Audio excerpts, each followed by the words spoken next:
tubashe gusobanukirwa neza intore Emmanuel Ndayikunda arabidufashamo. Ibyo umuyobozi w'urugamba maze kwerekana biraza kuba bigiye gushyirwa mu bikorwa.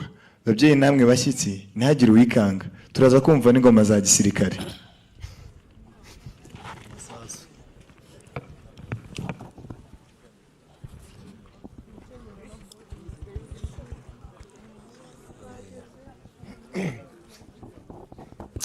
Good morning, sir.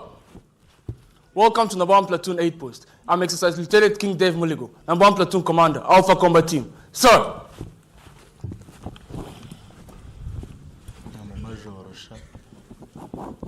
Sir!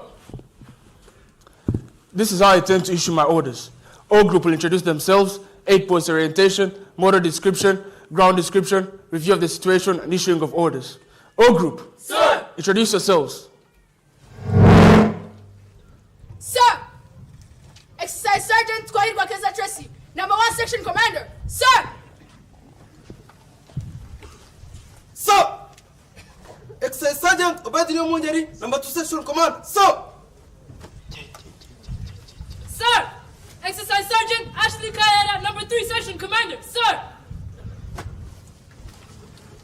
Sir! Exercise Sergeant Dave Isheja Mudisha, Anti-Tank Section Commander. Sir! Sir! Exercise Sergeant Shimon Musafir Shoaib, Anti-Aircraft Section Commander. Sir! Sir! Exercise Sergeant Benjamin Karama, Rotating Commander. Sir! Sir!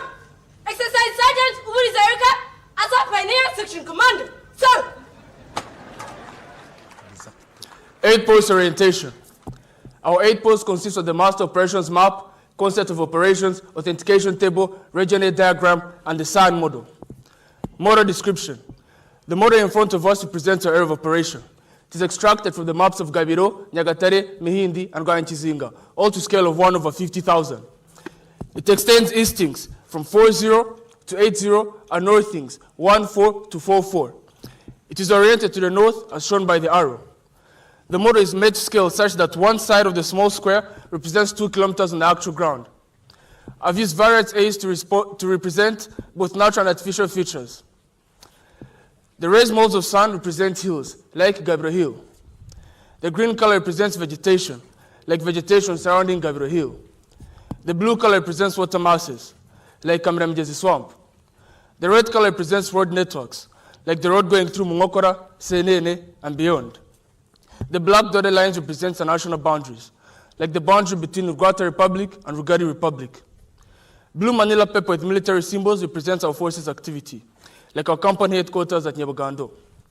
Red Manila paper with military symbols represents enemy forces' activity, like the enemy section Dagin at Rusharazi. Blue Manila paper in form of airplanes represents airstrips, like Nyabagando airstrip. Ground description. Our ground is generally characterized by hills, dead grounds, vegetation, road networks, water masses, and valleys. Review of the situation. Rugali Republic and Uganda Republic are 2 neighboring countries that share a common border. Both attained independence in the 1960s. However, Uganda Republic has remained dissatisfied by the political, economic, and security stability enjoyed by the Republic of Rugali. Consequently, Uganda has provided political, logistical, and military support to the Nyangarama forces. Recently, the Nyangarama forces, supported by Uganda Republic, launched an invasion into Rugali through 2 axes. The Mutumba, Shama, Gabiro axis as the main axis, Mutumba, Nyungwe, Gabiro as the subsidiary axis. Their intention was to capture Gabiro Barracks and Gabiro Airport. On 2nd August 2026, intelligence reports confirmed that one section of the Nyangarama forces had established defensive positions in the general area of Rusharazi, Greek coordinates 501-240. The enemy is assessed to be awaiting reinforcements before launching a major offensive towards Gabiro. In response to this, 7th Battle Group Commander ordered Alpha Combat Team to clear the enemy along the Mutumba, Shama, Gabiro axis and restore security in the area.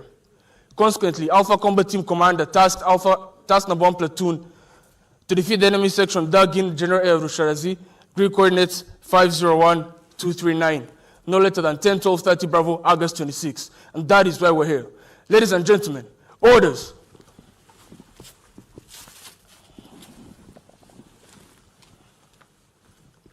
Situation, enemy forces. Strength, 1 section. Intention, to hold a temporary defensive position while waiting for reinforcements. Likely reaction, to withdraw when hit hard.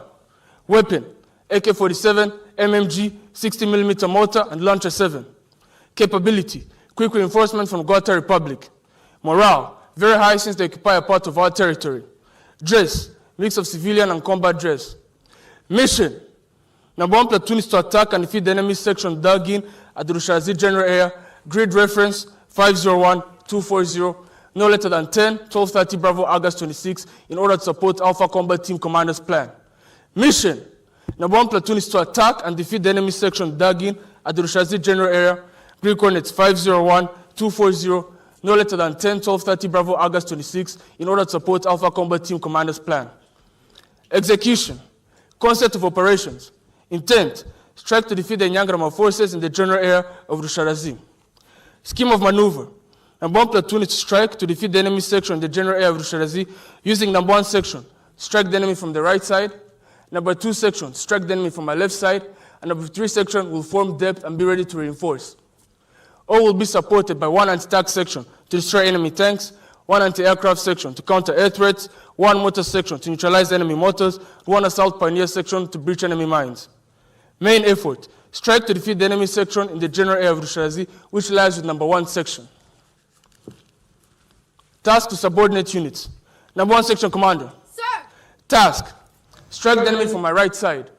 Exploit 500 meters beyond the objective, reorganize 200 meters beyond the objective. Yes, sir! Number 2 section commander. Sir! Task, strike the enemy from my left side. Exploit 500 meters beyond the objective and reorganize 200 meters beyond the objective. Yes, sir! Number 3 section commander. Sir! Task, secure FUP, form depth. Yes, sir! Anti-tank section commander. Sir. Task, destroy enemy tanks. Yes, sir. Anti-aircraft section commander. Sir! Task, counter air threats. Yes, sir! Mortar team commander. Sir! Task, neutralize enemy mortars. Yes, sir! Assault pioneer section commander. Sir! Task, breach enemy minefields. Yes, sir! Coordinating instruction. Timings. HR is 10-12:00 Bravo, August 26. Enemy to be defeated by 10-12:30 Bravo, August 26. Service support. Ammo. Each section to carry first line ammo. Medic. Each soldier to carry first aid kit. Command at signal. Location. Platoon headquarters will be between the right and left sections. Alternative command. Number 1 section commander will take over the command and accomplish the mission in case of my absence. Yes, sir! Signal. Channel. Operation channel. Sir! Go through your notes and ask questions, if any. Number 1 section commander. Sir! Any questions? No questions, sir! Number 2 section commander. Sir! Any questions? No questions, sir! Number 3 section commander. Sir! Any questions? No questions, sir! O group. Sir! Synchronize your watches according to mine. Time now is 11:30. When I say time, time will be 11:31. Wait.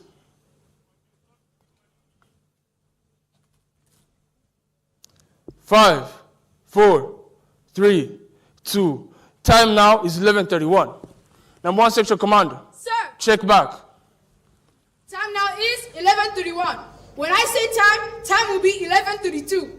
Wait. 5, 4, 3, 2. Time now is 11:32. Correct. O group. Sir! Go and brief your men. I wish you all success. This marks the end of my string of orders. Permission to carry on, sir.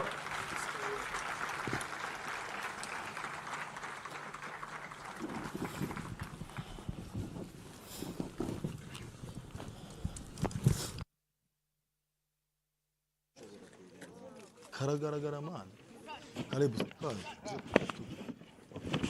ugume ucumwana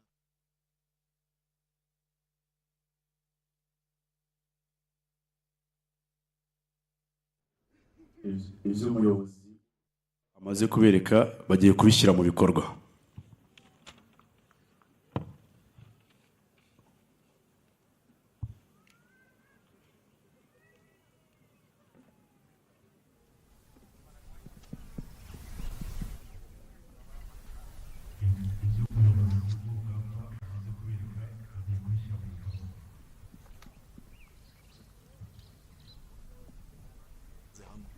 kugira ngo zitegereze zivemo. Alpha 1-2, Alpha 1-3, Delta 1-1. Get up and be ready to advance. Alpha 1-1, Roger over. Alpha 1-2, Roger over. Alpha 1-3, Roger over. Delta 1-1, Roger over. abasirikare bagiye gutera umwanzi.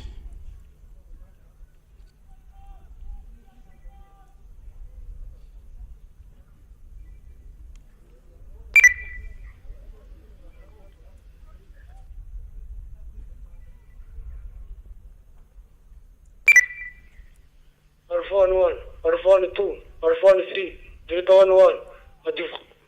Over. Umuyobozi w'isibo arakomeza ababwira ati mugende ariko muringaniye kugira ngo umwanzi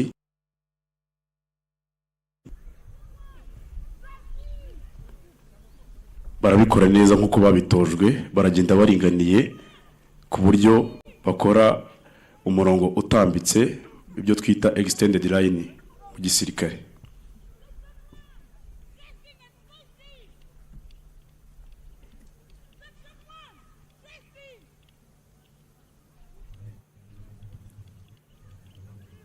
Murabona ko bari kugenda rwose neza cyane nk'uko babitojwe, bateganye nta n'umwe usiga undi, nta n'usigara n'inyuma, baringaniye neza cyane, baragenda nk'intore cyane rwose nk'uko babitojwe. Ngira ngo namwe murababona. Ariko umwanzi abarasaho, umwanzi abarasheho, bahita batekinga cover.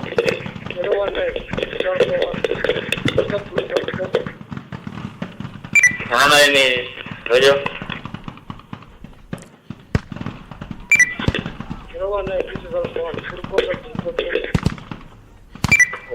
Go ahead.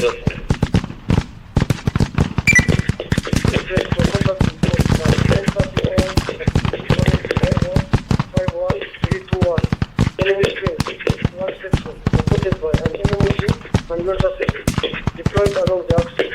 Enemy's intention is to play outside the box.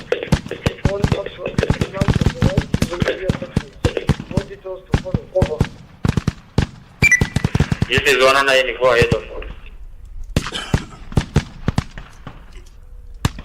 Ayo ni amabwirizwa atanzwe n'umukuru w'isibo, atanze raporo ku muyobozi we amubwira imbaraga z'umwanzi afite, ibikoresho umwanzi afite, ibyo umwanzi ashaka ndetse n'icyo bo bagiye gukora.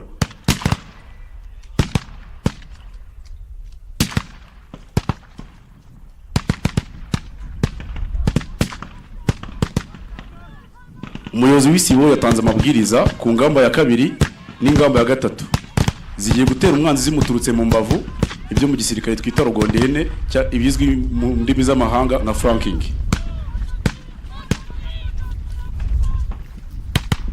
Murabona ko bariruka cyane ku gaspeed kari hejuru, bariruka ku kavuduko ko hejuru nk'uko babitojwe nk'intore, kugira ngo umwanzi ataza no kumenya ko bagiye kumutera bamuturutse mu mbavu. Bariruka cyane kandi bose bajyanira hamwe, ntabwo ari gupfa kwiruka, bagenda banunamye kugira ngo hato bataza kuraswaho.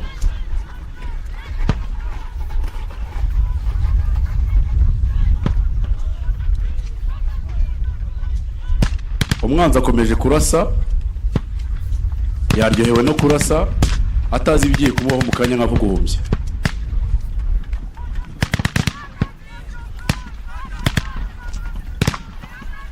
Umwanzi arakomeza arasa, ariko mu kanya gato arisanga bamuturutse mu mbavu.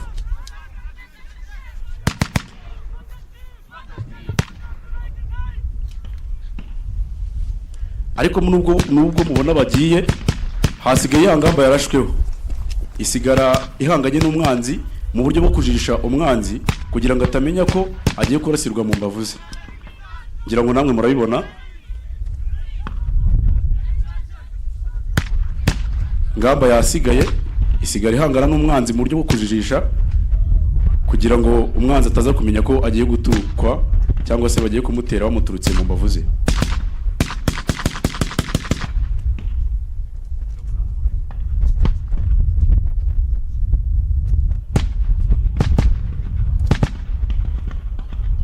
umwanzi yaryohewe cyane no kurasa ariko ibiri mu mubeho mu kanya ntago abizi yaryohewe cyane.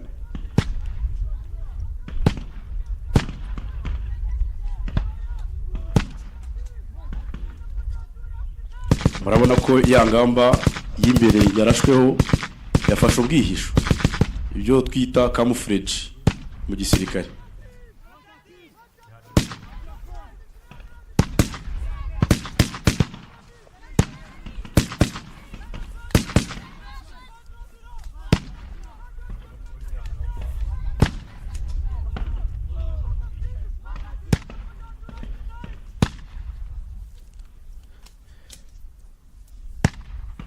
Dore umwanzi aridegembya atazi ko ingoma zahinduye imirishyo we, arakomeza yidegembya ariko mu kanya baraje baramuturuka mu mbavu.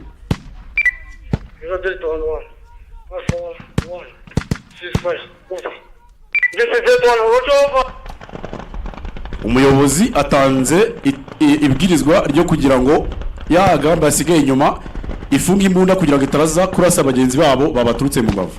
Murabibona yuko babaturutse mu mbavu.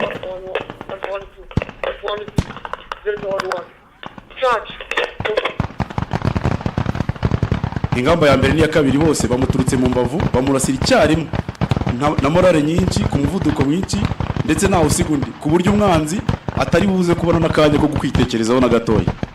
Murabona ko umwanzi barimo baramumanura epfo, barihuta ntawe undi, bararinganiye neza cyane. Umwanzi baramumanura, muri kubibona ko umwanzi bamumanuye epfo ni umuriro rwose.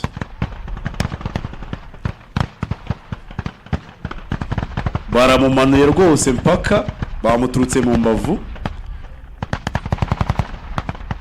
Murabona ko umwanzi akwiye imishwaro ndetse ari no kwicwa kandi ari no gutsindwa.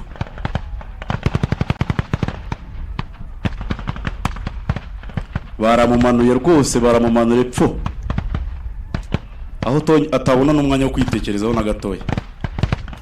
Uku nguku niko RDF ikora, nta mikino.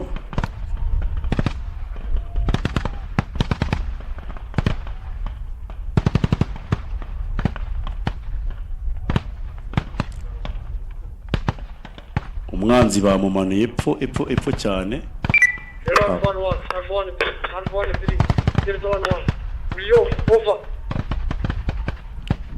Umuyobozi w'isibo atanze amabwiriza yo kwisuganya ibizwi nka riyogi mu gisirikare.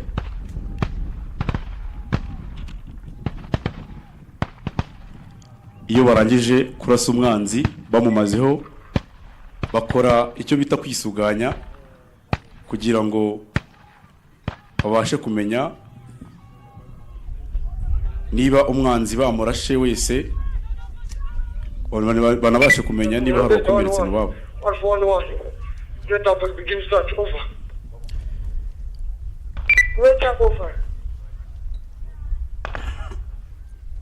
Umuyobozi anatanze amabwiriza ku ngamba yasigaye ijisho umwanzi ko nabo bazi imbere ariko bareba ko hari umwanzi wasigaye kugira ngo ataza kubagirira nabi. Murabibona ko bahagurutse barimo baragenda bareba ko hari umwanzi wasigaye kugira ngo ataza kuba yabagirira nabi.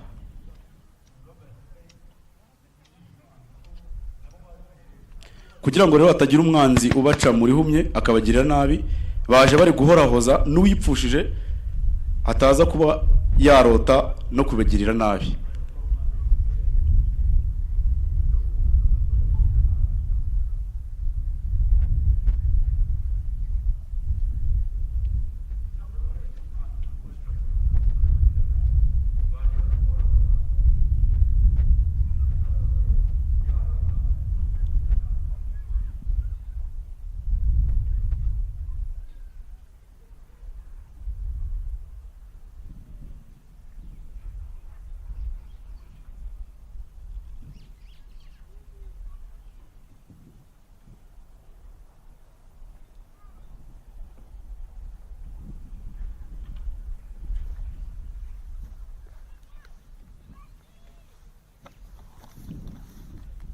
Baragenda gake gake bareba ko nta mwanzi wasigaye.